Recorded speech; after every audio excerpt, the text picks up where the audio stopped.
Did you know that about 66% of U.S. adults take prescription drugs?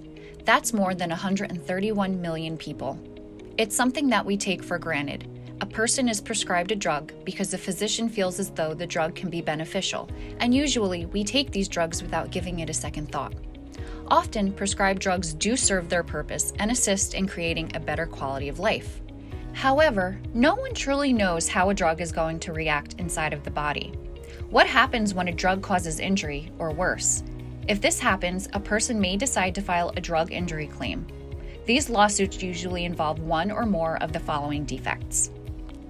Defective manufacturing. This means that the way the product was made and packaged was flawed, leading to patient injuries. Defective design.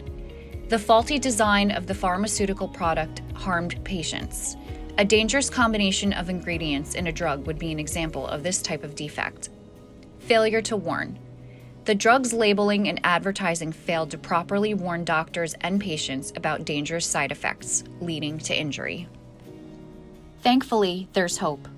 The lawyers of Davis, Saperstein, and Solomon have decades of experience litigating against pharmaceutical products and their manufacturers.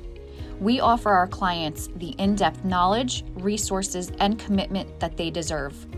We know what it takes to prepare strong individual cases and class action lawsuits against drug companies and hold them fully accountable for their actions. Call us now.